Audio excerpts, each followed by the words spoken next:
amputation des jambes de certains prisonniers, car les liens étaient trop serrés, mais aussi que certains détenus sont continuellement attachés 7 jours sur 7, 24 heures sur 24, d'autres quelques heures et d'autres ne peuvent carrément pas bouger pendant de longues et longues heures. Les prisonniers font leurs besoins dans des couches, les soins sont inadaptés, des sévices corporels et une torture psychologique à longueur de journée sont faits sur ces prisonniers. C'est en bref l'effroyable rapport de CNN et de l'ONU que je m'apprête à te raconter. Je vais te parler de l'armée la plus morale du monde et de leurs prisons les plus morales du monde.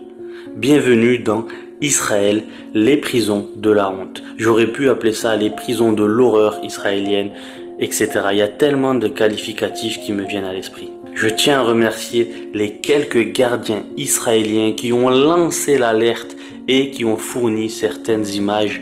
Merci à vous les gars. Je tiens à remercier l'équipe de CNN et ses journalistes qui ont enquêté et se sont même fait agresser par l'armée la plus morale du monde. Et je tiens à remercier les femmes et les hommes qui travaillent à l'UNRWA, à l'ONU, et qui ont fait un boulot incroyable au même titre que plusieurs ONG qui se trouvent sur place. Merci à vous tous. Et dernière chose, pour parer à d'éventuelles censures, cette vidéo est réalisée sur la base de rapports de l'ONU, de CNN et des ONG présentes sur place. Utilisant les informations fournies par des lanceurs d'alerte israéliens, CNN a recréé l'intérieur d'un hôpital de campagne situé dans une installation militaire où des détenus palestiniens étaient détenus dans des conditions brutales. Les médecins affirment que jusqu'à 20 patients étaient allongés presque nus, les yeux bandés, les mains et les pieds enchaînés à leur lit et portant des couches. Selon un travailleur, le traitement équivaut à une punition. C'est l'idée de vulnérabilité totale. Si vous imaginez ne pas pouvoir bouger, ne pas pouvoir voir ce qui se passe, c'est quelque chose qui frôle, voire dépasse, la torture psychologique. Donc oui, je pense que cela viole les droits de l'homme. L'armée israélienne affirme que les prisonniers sont menottés en fonction de leur niveau de risque et de leur état de santé et sont déshabillés pour des contrôles de sécurité, ajoutant que des enquêtes sont ouvertes en cas de suspicion de mauvaise conduite. Tout commence d'abord avec une enquête de l'ONU à Gaza qu'on appelle l'UNRWA. C'est l'Agence des Nations Unies pour les réfugiés palestiniens qui a d'abord accusé Israël d'avoir détenu et torturé certains de ses employés, les contraignant à faire de faux aveux sur les liens de l'agence avec le Hamas. Alors j'ai fait une vidéo complète, mais vraiment hyper complète là-dessus. Je te la mets juste là en description. N'hésite pas à aller la voir. Comme ça, tu comprendras mieux ce qu'il se passe entre Israël et l'UNRWA. Alors, je cite Juliette Touma. Alors, Juliette Touma, c'est la porte-parole de l'UNRWA et qui a déclaré dans un communiqué officiel: certains de nos employés ont fait savoir aux équipes de l'UNRWA qu'ils avaient été forcés de faire des faux aveux sous la torture et les mauvais traitements. Ces faux aveux étaient en réponse à des questions sur les relations entre l'UNRWA et le Hamas et leur implication dans l'attaque du 7 octobre contre Israël. Fin de citation. Alors rapidement, Israël a dit au monde entier qu'ils avaient des preuves en béton armé, que les employés de l'ONU étaient des combattants du Hamas, etc. Bref, on va pas refaire toute l'histoire. Ça a fait un tollé médiatique, mais aussi diplomatique. Plusieurs pays dans le monde ont arrêté leur financement à cause de ça. Donc encore une fois, je te renvoie sur la vidéo où j'explique tout de long en large. Alors du coup, Juliette Touma a déclaré que ces faux aveux obtenus sous la torture étaient utilisés pour diffuser davantage de fausses informations contre l'agence dans le cadre de tentatives du démantèlement de l'UNRWA basée dans la bande de Gaza, mais aussi en Cisjordanie occupée. Ces allégations font partie d'un rapport de l'UNRWA alléguant les abus physiques mais aussi psychologiques généralisés infligés par Israël aux Palestiniens détenus à Gaza pendant la guerre, y compris 21 membres du personnel de l'UNRWA dont certains ont déclaré avoir été battus et menacés. CNN a obtenu une copie de ce rapport et il est largement basé sur les témoignages de détenus gazaouis détenus dans des prisons israéliennes et sur des sites militaires. Et ensuite, ils ont été relâchés à Gaza au poste frontière de Kerem Shalom entre la mi-décembre et la mi-février. Les détenus cités dans le rapport ont témoigné de passage à tabac, de privation de sommeil, d'abus sexuels et de menaces de violences sexuelles contre des hommes mais aussi des femmes détenus par l'armée israélienne. Certains des détenus seraient également morts en détention israélienne, parfois à la suite de mauvais traitements qu'ils ont subis en détention par l'armée la plus morale du monde. CNN ne peut pas vérifier de manière indépendante tous les récits d'abus énumérés par le rapport de Lurnois parce que CNN ne peut pas aller voir et interviewer chaque prisonnier qui ont été relâchés pour avoir leur point de vue. D'autant plus avec l'attaque sur Rafah et Jabalia, il y a beaucoup de déplacés dans toute la bande de Gaza et c'est quasiment mission impossible pour CNN d'aller retrouver tous ces anciens détenus. Mais CNN a déjà documenté des allégations similaires d'abus commis contre des détenus palestiniens. En gros, à ce moment-là, CNN se dit, il y a plein de personnes qui disent la même chose sur cette histoire de prison, alors on va enquêter sur place, on va voir qu'est-ce qu'il en est réellement. L'armée israélienne n'a pas immédiatement répondu aux allégations de torture et de détention des membres du personnel de l'UNRWA, mais elle a déclaré dans un communiqué officiel que les mauvais traitements infligés aux détenus pendant leur détention ou pendant leur interrogatoire violent les valeurs de Tsahal et contreviennent aux ordres de Tsahal et sont donc absolument interdits. En gros, pour eux, le non-respect des prisonniers, c'est contre leurs valeurs. Ouais, on verra par la suite. Ils ont déclaré que les enquêtes sur la mort des détenus en prison font l'objet d'enquêtes par la police militaire et sont actuellement en cours. L'armée israélienne a aussi nié avec force les allégations d'abus sexuels sur des détenus, les qualifiant de nouvelles tentatives cyniques de créer une fausse équivalence avec l'utilisation systématique du viol commis par le Hamas comme arme de guerre. Alors oui, parce que, je ne sais pas si tu es au courant, Israël accuse le Hamas de viol, mais encore une fois, on a zéro preuve concrète. Voilà, c'est que des allégations faites par Israël. En gros, ce qu'il dit, c'est oui, nous on accuse le Hamas de viol, et vous aussi vous accusez Israël de viol. Bref, Israël a également nié que les détenus soient privés de sommeil et a déclaré que les détenus avaient accès à des soins médicaux tout à fait comme n'importe quel détenu dans le monde. L'UNRWA estime qu'au moins 4000 Gazaouis ont été détenus par l'armée israélienne depuis le début de la guerre. Ce chiffre de 4000 personnes est loin en dessous de la réalité et au 19 février, l'agence avait documenté la détention de 29 enfants et 80 femmes ainsi que certaines personnes âgées atteintes de la maladie d'Alzheimer et de personnes ayant des déficiences intellectuelles. L'UNRWA a reçu de nombreuses informations de détenus libérés faisant état de mauvais traitements à tous les stades de la détention. Selon les personnes libérées de détention, les mauvais traitements ont été utilisés pour tenter d'obtenir des informations ou des aveux, mais aussi d'intimider et d'humilier et de punir, indique le rapport de l'UNRWA. Le rapport indique également qu'à chaque fois qu'Israël relâche des prisonniers, ça se faisait dans le village de Kerem Shalom et que systématiquement l'ONU était présente et était témoin qu'à chaque relâche de prisonniers, les ambulances palestiniennes ont dû transporter immédiatement au moins une personne, au minimum une personne dans les hôpitaux de Gaza en raison de ses blessures ou de sa maladie causée dans les prisons israéliennes. Les détenus ont déclaré avoir été détenus et interrogés sur des sites militaires en Israël, parfois pendant des semaines entières, avant d'être transférés dans le système pénitentiaire israélien. Alors ne t'inquiète Despierta, deportista. Estás a punto de embarcarte en un viaje lleno de desafíos. No hay límites para lo que puedes. pas, je vais t'expliquer tout ça en détail.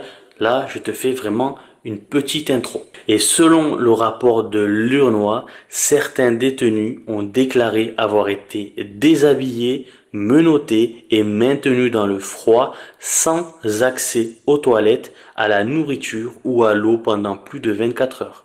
Les détenus interrogés par CNN en décembre, déjà je te parle de décembre 2023, ont également décrit un traitement similaire, affirmant qu'ils avaient été détenus pendant des jours et des jours avec peu d'accès à la nourriture ou à l'eau, ce qui est complètement contraire au droit international. Alors encore une fois, là ce sont des témoignages. Alors un témoignage n'est pas une preuve concrète, mais CNN se dit, attends, il y a plusieurs personnes, des centaines de personnes qui ont fait le même témoignage sur ces histoires de prison. Tout le monde raconte à peu près la même histoire. Et donc, voilà, on va enquêter sur place, on va voir qu'est-ce qu'il en est réellement sur place. Parce que c'est pas possible que plusieurs personnes disent la même chose. Voilà, à un moment donné, c'est que derrière, il y a une réalité. Donc bref, CNN va enquêter sur place, va voir qu'est-ce qui se passe réellement sur place. Alors nous sommes dans une base militaire qui sert maintenant, en fait elle a été retransformée, elle sert maintenant de centre de détention et elle est basée dans le désert israélien du Negev, et un Israélien qui travaillait dans l'installation a pris des photos d'une scène qui, selon lui, continue de le hanter même aujourd'hui. On peut y voir des rangées d'hommes en survêtements gris qui sont vus assis sur des matelas aussi minces que du papier, entourés de barbelés tranchants. Tous semblent avoir les yeux bandés, la tête lourde sous l'éblouissement des projecteurs. Une vraie horreur. Une puanteur putride emplissait l'air, et la pièce bourdonnait des murmures des hommes, a déclaré à CNN l'Israélien qui se trouvait dans l'établissement. Interdit de se parler entre eux, les détenus marmonnaient pour eux-mêmes, pour ne pas perdre la raison et devenir fous. Certains récitaient le Coran. On nous a dit qu'ils n'étaient pas autorisés à bouger. Ils doivent s'asseoir droit. Ils n'ont pas le droit de parler, pas le droit de jeter un coup d'œil sous leur bandeau. Les gardes ont reçu l'ordre de crier au scout, scout. Ça veut dire se taire en arabe, et de choisir les personnes qui poser un problème et de les punir, à ajouter la source. Alors quand je dis la source, c'est les gardiens israéliens qui ont décidé de vendre la mèche. Parce que pour eux, ce qui se passe dans ces prisons-là, c'est complètement la dinguerie, la folie. C'est pas possible qu'aujourd'hui, en 2024, dans le monde, on vit de telles histoires. C'est pas possible. Et donc je les remercie encore une fois à ces personnes-là, ces Israéliens, ces gardiens de prison qui ont bravé le danger et leur direction pour informer le monde. Merci à vous les gars. Et je rappelle encore une fois que c'est l'enquête de CNN, des journalistes de CNN qui sont partis sur place et qui ont enquêté et qui ont récolté eux-mêmes ces informations. Alors CNN s'est entretenu avec 3 lanceurs d'alerte israéliens, 3 personnes qui travaillaient dans cette base militaire qui était devenue un centre de détention pour Palestiniens qui est complètement illégal. Et plus précisément, ce camp de détention se trouvait dans le désert et il s'appelle le camp de Sde Teiman, SDE Teiman comme tu peux le voir sur l'écran, et qui détient des Palestiniens depuis de longs mois, mais depuis le début de la guerre, depuis plus de 7 mois déjà. Tous se sont exprimés, les 3. Tous se sont exprimés sous le risque de répercussions juridiques et de représailles de la part de groupes soutenant la politique dure d'Israël à Gaza. Donc ces 3-là, encore une fois, il faut les remercier, ces gens-là, parce que ils ont bravé le danger, ils sont passibles de problèmes juridiques dans leur pays, mais aussi de représailles. Un accident est si vite arrivé, comme on le dit souvent. Donc voilà, on ne sait pas qu'est-ce qui peut être fait contre eux. Juridiquement, une amende ou être viré, encore une fois, on va dire que bon, ça va. Mais s'il y a des atteintes à leur personne, C'est pas bon. C'est pas bon du tout. Donc voilà, il faut les remercier. Ils ont bravé le danger encore une fois. Merci à vous les gars. Car vous êtes du bon côté de l'histoire et l'histoire se rappellera de vous. Et ces trois hommes ont expliqué aussi que les médecins israéliens amputaient parfois les membres des prisonniers en raison de blessures subies par des menottes constantes. En fait, les menottes, elles sont constamment sur les poignets des prisonniers. Ils ne les enlèvent jamais aux prisonniers. En plus de ça, elles sont trop serrées, ce qui finit par brûler la peau et lacérer la peau. Il y a de véritables mutilations. Des procédures médicales parfois effectuées par les médecins qui sont sous-qualifiés et où l'air est rempli d'une odeur infâme, l'odeur des blessures qui est négligée et qui ont laissé pourrir pendant plusieurs jours. Beaucoup de prisonniers ont des nécroses, des plaies infectées et d'autres trucs qui te feraient vomir juste en voyant ces plaies. Et ces lanceurs d'alerte continuent à parler à CNN et ils disent que voilà, ils avaient reçu des ordres comme quoi les prisonniers n'étaient pas autorisés à bouger. Ils doivent s'asseoir droit, ils n'ont pas le droit de parler. Ils sont pas autorisés à jeter le moindre coup d'œil sous leur bandeau qui leur cache les yeux. Et ça a été réitéré plusieurs fois par ces trois lanceurs d'alerte, comme quoi les règles sont strictes. Et selon plusieurs informations, l'établissement, situé à environ 30 km de la frontière de Gaza, est divisé en deux parties. La première partie, ce sont des enclos où environ plusieurs centaines de Palestiniens de Gaza sont placés sous une contrainte physique extrême. Et la deuxième partie, c'est ce qu'on appelle plus communément un hôpital de campagne où les détenus blessés sont attachés à leur lit, portant des couches et nourris avec des pailles. Tu l'as bien entendu, avec des pailles. Ils ont été dépouillés de tout ce qui ressemble à des êtres humains, a déclaré le lanceur d'alerte, qui travaillait comme infirmier à l'hôpital de campagne de l'établissement. Il rajoute que les coups n'ont pas été faits pour recueillir des renseignements, ils ont été faits par vengeance, a déclaré un autre lanceur d'alerte. C'était une punition pour ce que les Palestiniens ont fait le 7 octobre, même si ces détenus ne sont pas personnellement responsables. C'est pas eux qui l'ont fait personnellement, mais c'est une punition contre tous les Palestiniens. Et c'est aussi une punition pour leur comportement dans le camp. Si tu oses parler ou si tu oses te plaindre, ils te punissent. Et les punitions, comme tu l'as vu, ce sont des passages à tabac, des sévices corporels, des sévices psychologiques, etc. En réponse à la demande des commentaires de CNN sur toutes ces allégations faites dans ce rapport, l'armée israélienne a déclaré dans un communiqué: l'armée israélienne assure une conduite correcte envers les détenus en détention. Toute allégation de mauvaise conduite de soldats israéliens est examinée et traitée en conséquence. Dans le cas approprié, des enquêtes de la MPCID, c'est la division des enquêtes criminelles de la police militaire israélienne, sont ouvertes lorsqu'il y a un soupçon d'inconduite justifiant une telle action.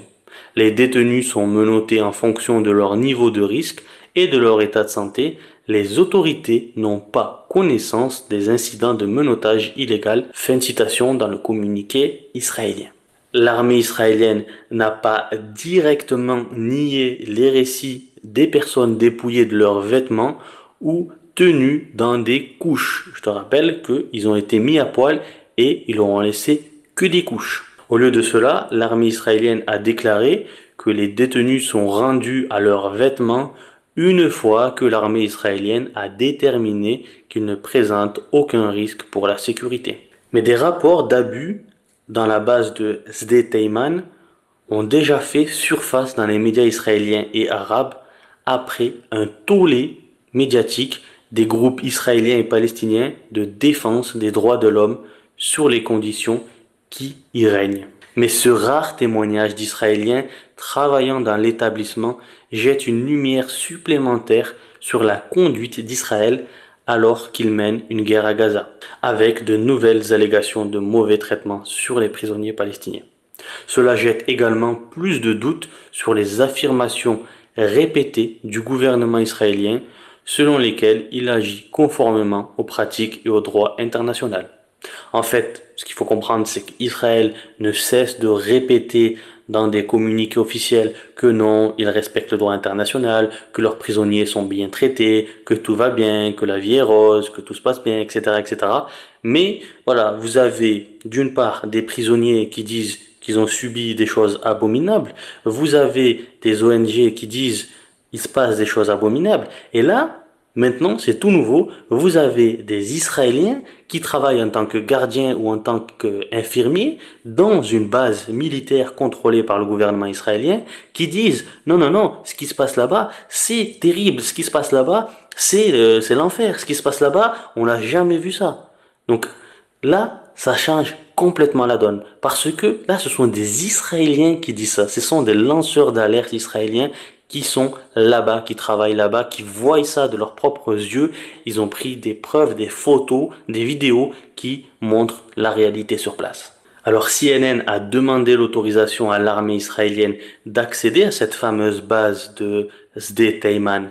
Le mois dernier, une équipe de CNN a couvert une petite manifestation devant sa porte principale organisée par des militants israéliens qui exigeaient la fermeture de cette base rapidement. Les forces de sécurité israéliennes de la base ont agressé et interrogé l'équipe de CNN pendant environ 30 minutes, exigeant de voir les images prises par les photojournalistes de CNN. Israël soumet souvent les journalistes, même les journalistes étrangers, à la censure militaire sur les questions de sécurité. Et oui, c'est pas pour rien qu'Israël tue principalement les journalistes, plus de 143 journalistes tués dans la bande de Gaza. Et voilà, les journalistes n'ont pas accès et les journalistes sont refoulés dans plusieurs endroits parce que la vérité va leur faire mal. La vérité leur fait mal.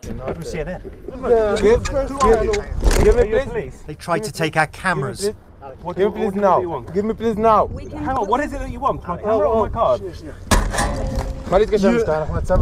Then order us to leave. Give me please. They tried to take our cameras. Give me please now. Give me please now. Hang on, what is it that you want? My camera or my card? Then order us to leave.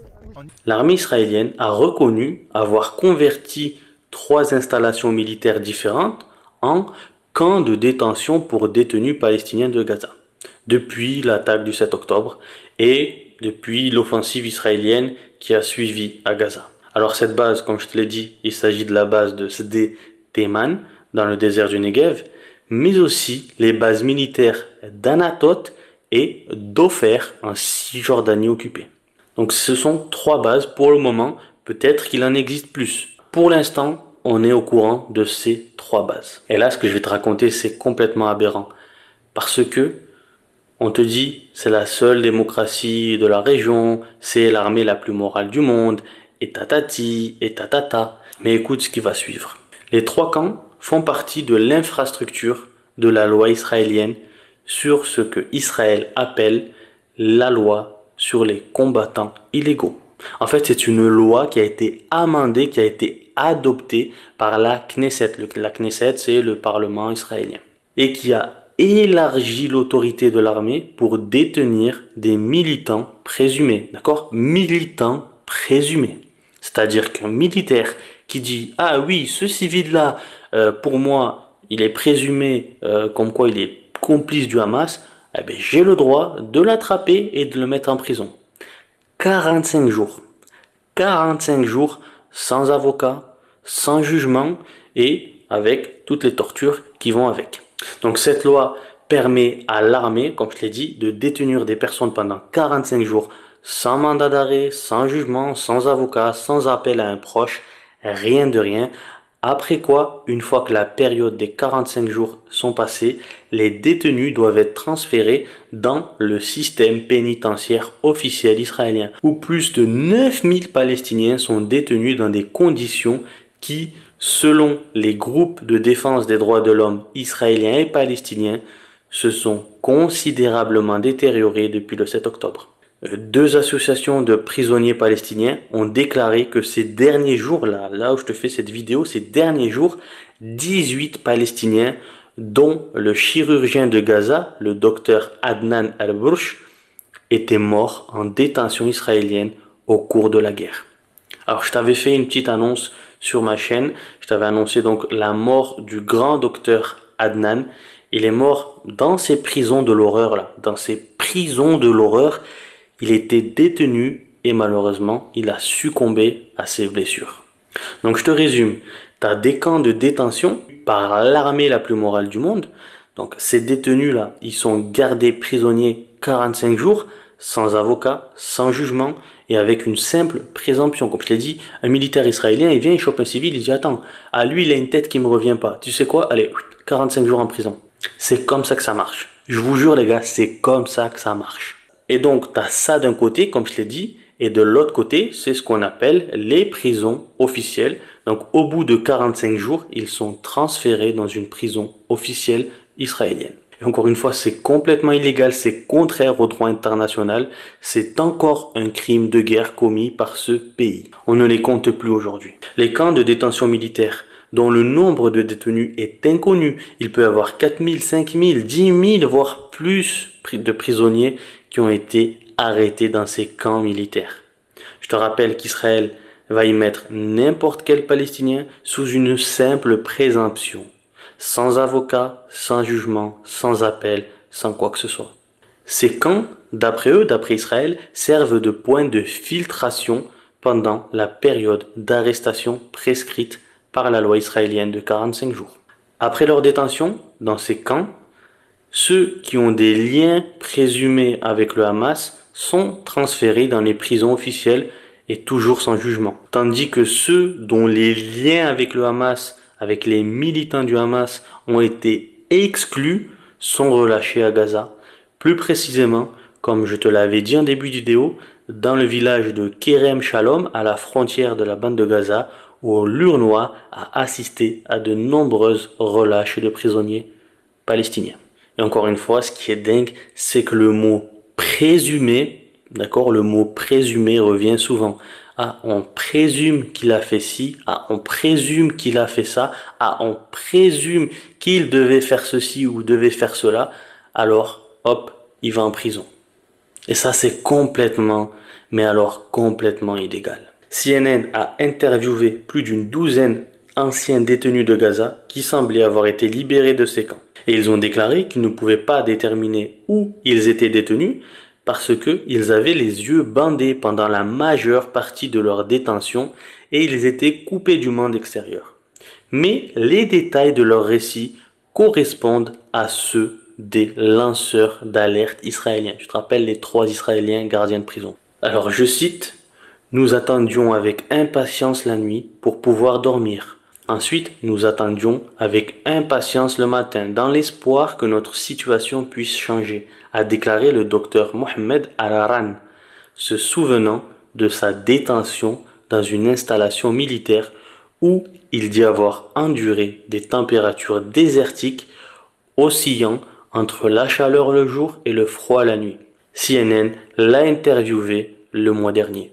Le docteur Al-Aran est un Palestinien de nationalité bosniaque. Il dirigeait l'unité chirurgicale de l'hôpital indonésien du nord de Gaza, l'un des premiers à être fermé et attaqué alors qu'Israël menait son offensive aérienne, terrestre et navale contre la bande de Gaza.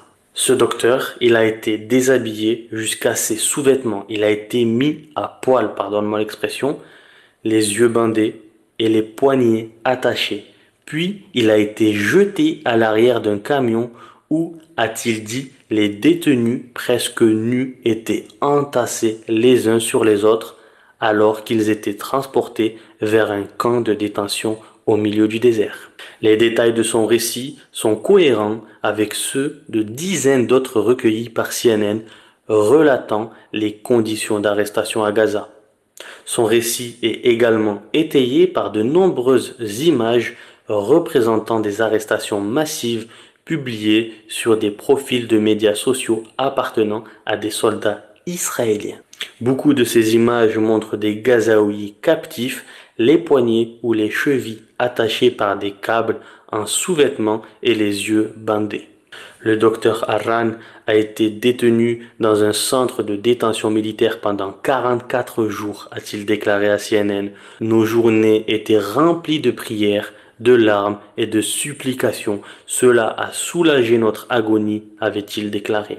Nous avons pleuré et pleuré et pleuré. Et nous avons pleuré pour nous-mêmes, nous avons pleuré pour notre nation, nous avons pleuré pour notre communauté, nous avons pleuré pour nos proches, nous avons pleuré à propos de tout ce qui nous a traversé l'esprit, avait-il déclaré. Et regarde la photo, c'est la photo du docteur Harran qui a été photographiée le jour de sa libération d'un des camps de détention dans un état physique visiblement pire. Une semaine après son incarcération, les autorités israéliennes du camp de détention lui ont ordonné de servir d'intermédiaire entre les gardiens israéliens et les prisonniers palestiniens, un rôle de superviseur, de médiateur et de traducteur. Ils appelaient ça un shawish.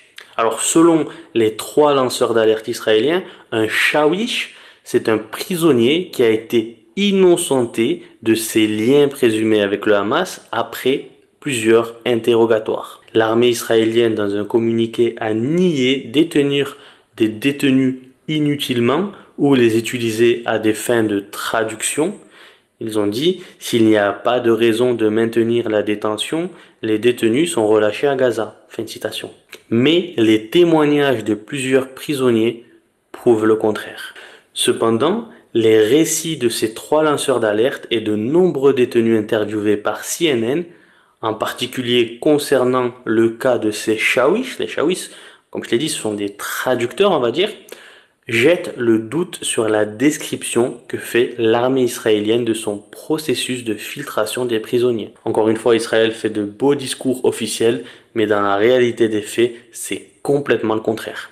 Le docteur Harran dit qu'il a servi comme shawish pendant plusieurs semaines après avoir été blanchi de ses liens avec le Hamas. Les lanceurs d'alerte ont également déclaré que les shawish avaient servi d'intermédiaire pendant un certain temps. En fait, ces shawish maîtrisent généralement l'hébreu selon les témoins oculaires, ce qui leur permet de communiquer les ordres des gardiens israéliens au reste des prisonniers en arabe. Et pour cela, le docteur Harran a déclaré qu'il avait reçu un privilège spécial. Son bandeau a été retiré et il a dit que c'était une autre sorte d'enfer, une autre sorte de supplice. Je cite, « Une partie de ma torture était de pouvoir voir de mes yeux comment les gens étaient torturés, avait-il déclaré. Car au début, vous ne pouviez pas voir ce qu'il se passait. Vous avez le bandeau sur les yeux, vous ne pouviez pas voir la torture, la vengeance, l'oppression qu'avait Israël contre les Palestiniens. Quand ils m'ont enlevé mon bandeau, j'ai pu voir l'étendue de l'humiliation. Je pouvais voir à quel point ils nous voyaient non pas comme des êtres humains, mais comme des animaux. » Fin de citation. Le récit du docteur Harran sur les formes de punition qu'il a vues a été corroboré par les 3 lanceurs d'alerte israéliens qui ont parlé à CNN.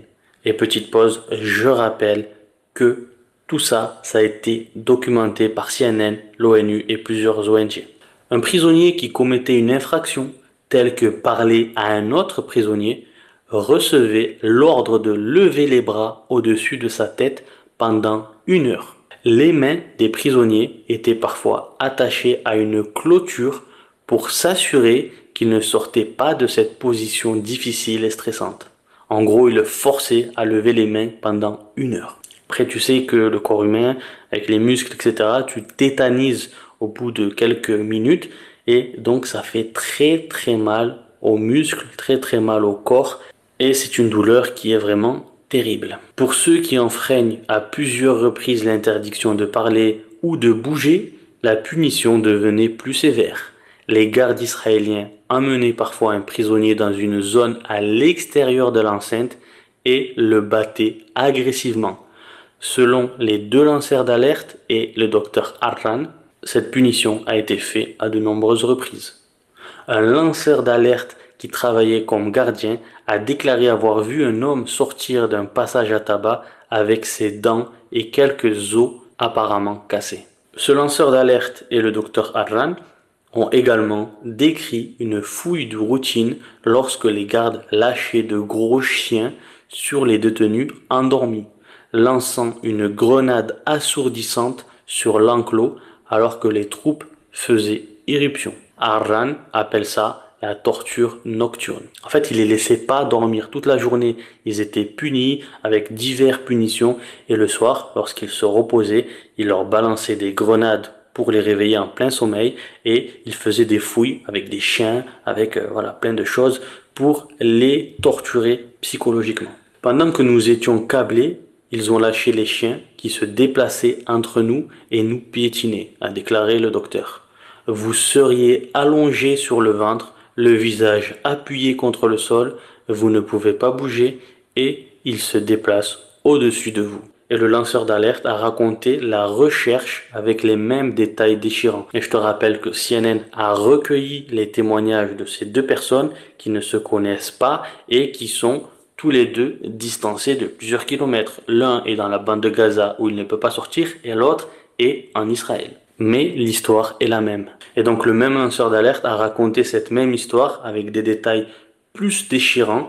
Il disait que c'était une unité spéciale de la police militaire qui a fait la soi-disant recherche et que c'était vraiment une excuse pour frapper les Palestiniens plutôt qu'une véritable fouille et que c'était une situation très terrifiante. Ça, c'est ce qu'avait déclaré le lanceur d'alerte et il avait rajouté qu'il y avait beaucoup de cris et que les chiens aboyaient fortement. Les récits des lanceurs d'alerte ont dépeint un autre type d'horreur à l'hôpital de campagne de Sde Teiman. Un autre lanceur d'alerte a déclaré qu'il avait reçu l'ordre d'effectuer des procédures médicales sur les détenus palestiniens pour lesquels il n'était pas qualifié.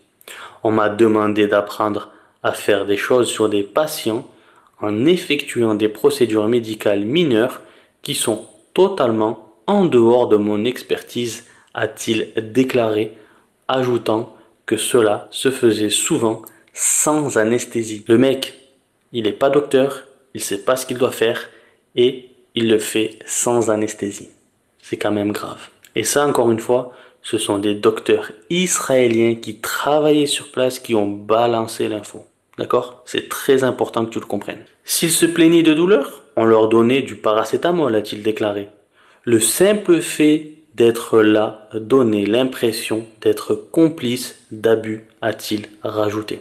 Et les mêmes lanceurs d'alerte ont également déclaré avoir été témoins d'une amputation pratiquée sur un homme qui avait subi des blessures causées par le serrage constant de ses poignets. Et le récit correspondait aux détails d'une lettre rédigée par un médecin israélien travaillant à Sde Teiman, publiée par le média Haaretz, le média israélien Haaretz, en avril 2024. Depuis les premiers jours de fonctionnement de l'établissement médical jusqu'à aujourd'hui, j'ai été confronté à de sérieux dilemmes éthiques, indique la lettre adressée au procureur général d'Israël et à ses ministres de la Santé et de la Défense, selon, encore une fois, le média israélien Haaretz. Ça, c'est ce qui était marqué dans la lettre. Plus que cela, j'ai écrit cette lettre pour vous avertir que les opérations des installations ne respectent pas une seule section parmi celles traitant de la santé dans la loi sur l'incarcération des combattants illégaux. Fin de citation. Un porte-parole de Tzahal a nié les allégations rapportées par le média israélien Haaretz dans une déclaration écrite à CNN à l'époque, affirmant que les procédures médicales avaient été menées avec un soin extrême et conformément au droit israélien et international. Encore une fois, en fait, c'est toujours la même chose du côté du gouvernement israélien. Ils disent que oui, tout va bien, oui, tout se passe bien, oui, on respecte, oui, ceci, oui, cela. Alors que vous avez des gardiens israéliens, des médecins israéliens, vous avez des ONG, vous avez des Palestiniens prisonniers, vous avez l'ONU, etc. Tout le monde dit qu'il y a des choses pas nettes qui se passent là-bas, mais le gouvernement israélien dit non, non, nous on respecte le droit, tout va bien, etc. Le porte-parole a ajouté que le menottage des détenus avait été effectué conformément aux procédures, à leur état de santé et au niveau de danger qu'ils représentaient et que toute allégation de violence serait examinée. Ouais, tu peux courir toujours, quoi. Un des lanceurs d'alerte israéliens se souvient de son expérience à Sde Taïman. Il a également déclaré que l'équipe médicale avait reçu l'ordre de l'armée de s'abstenir de signer des documents médicaux corroborant les rapports précédents du groupe de défense des droits de l'homme qui s'appelle Physicians for Human Rights in Israel, PHRI plus précisément. Et le rapport du PHRI publié en avril, a mis en garde contre une grave préoccupation selon laquelle l'anonymat est utilisé pour empêcher la possibilité d'enquête ou de plainte concernant des manquements à l'éthique médicale et au professionnalisme. En gros, ceux qui travaillent là-bas, ils ont reçu l'ordre de l'armée de ne signer aucun document pour que, en cas d'enquête, personne ne puisse remonter contre eux. Vous ne signez rien, il n'y a pas de vérification d'autorité, a déclaré le même lanceur d'alerte qui a déclaré qu'il n'avait pas la formation appropriée pour le traitement qu'on lui a demandé d'administrer. En gros, il disait que c'était un paradis pour les stagiaires parce que c'est comme si vous faisiez ce que vous voulez. Eh oui, vous êtes responsable de rien du tout.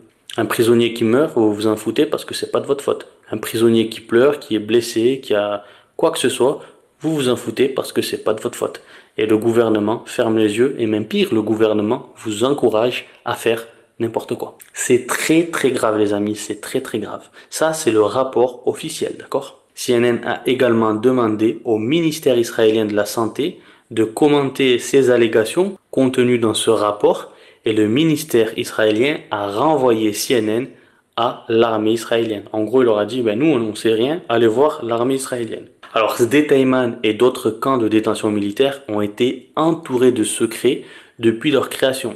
Israël a refusé à plusieurs reprises les demandes de divulgation du nombre de détenus qui sont dans ces installations ou de révéler le sort des prisonniers palestiniens. Il y a quelques jours, la Cour suprême israélienne a tenu une audience en réponse à une requête présentée par le groupe israélien de défense des droits de l'homme pour connaître et révéler l'emplacement d'un homme, un technicien palestinien en radiologie, détenu à l'hôpital Nasser dans le sud de Gaza en février. C'était la première session du tribunal israélien de ce type depuis le 7 octobre. La plus haute cour d'Israël avait précédemment rejeté toutes les demandes d'habeas corpus déposées au nom de dizaines de Palestiniens de Gaza détenus dans les lieux inconnus. Donc là, c'était la première fois que la haute cour suprême israélienne autorise et ordonne de savoir où se trouve cet homme. Parce que le procès concernait cet homme et il demandait où se trouve cet homme. Parce que personne ne savait où il se trouvait. Et vous l'aurez compris, il était dans ces prisons qui sont complètement secrètes. Les disparitions permettent aux atrocités dont nous avons entendu parler de se produire, a déclaré Tal Steiner. C'est un avocat israélien des droits de l'homme et c'est le directeur exécutif du comité public contre la torture en Israël. En gros, le gouvernement torture en silence et en secret et dans l'illégalité la plus totale. Des images satellites donnent un aperçu supplémentaire des activités du camp de Sde Taïman, révélant que dans les mois qui ont suivi le début de la guerre entre Israël et le Hamas le 7 octobre, plus de 100 nouvelles structures, y compris de grandes tentes et des hangars, ont été construites dans le camp du désert. Une comparaison de photographies aériennes du 10 septembre 2023 et du 1er mars de cette année a également montré une augmentation significative du nombre de véhicules dans l'installation, indiquant une hausse de l'activité. Il y a de plus en plus de gardiens qui vont surveiller de plus en plus de prisonniers. Donc l'activité est bien plus élevée. Des images satellites de 2 dates, début décembre, ont montré des travaux de construction en cours. CNN a également géolocalisé les 2 photographies divulguées montrant l'enclos contenant le groupe d'hommes aux yeux bandés en survêtement gris qu'on a vu tout à l'heure. Le motif des panneaux visibles sur le toit correspondait à ceux d'un grand hangar visible sur l'imagerie satellite. La structure qui ressemble à un enclos pour animaux est située dans la zone centrale du complexe de Sde Taïman. Il s'agit d'une structure plus ancienne que l'on voit parmi les nouveaux bâtiments qui sont apparus depuis le début de la guerre. CNN a examiné les images satellites de 2 autres camps de détention militaire, la base de Ofer et la base de Anatot en Cisjordanie occupée, et n'a pas détecté d'expansion sur le terrain depuis le 7 octobre. Plusieurs groupes de défense des droits de l'homme et d'experts juridiques israéliens disent qu'ils pensent que Sde Taïman, qui est la plus proche de Gaza, accueille probablement le plus grand nombre de détenus des 3 camps en détention militaire. J'y suis resté 23 jours. 23 jours, cela m'a semblé 100 ans, a déclaré Ibrahim Yassine, 27 ans, le jour de sa libération d'un camp de détention militaire. Il était allongé dans une pièce bondée avec plus d'une douzaine d'hommes nouvellement libérés. Il portait toujours des uniformes de prison en survêtement gris. Certains avaient de profondes blessures à la chair, à l'endroit où les menottes avaient été retirées. Nous étions menottés et les yeux bandés, a déclaré un autre homme, Soufiane Abou Salah, 43 ans. Aujourd'hui est le premier jour où je peux voir, avait-il déclaré. Plusieurs avaient un regard vitreux dans les yeux et étaient apparemment émaciés. Un homme âgé respirait à travers une machine à oxygène alors qu'il était allongé sur une civière. À l'extérieur de l'hôpital, 2 hommes libérés, qui appartenaient au Croissant Rouge palestinien, ont embrassé leurs collègues qu'ils venaient de retrouver. Pour le docteur Arran, ses retrouvailles avec ses amis ont été tout sauf joyeuses. L'expérience, a-t-il dit, l'a rendu muet pendant 1 mois alors qu'il luttait contre une mort émotionnelle. Les tortures qui ont été faites là-bas, en fait, ça a été très grave et beaucoup vont s'en souvenir toute leur vie. C'était très douloureux. Quand j'ai été libéré, les gens s'attendaient à ce qu'il me manque, que je les embrasse. Mais il y avait un fossé, a déclaré le docteur Arran.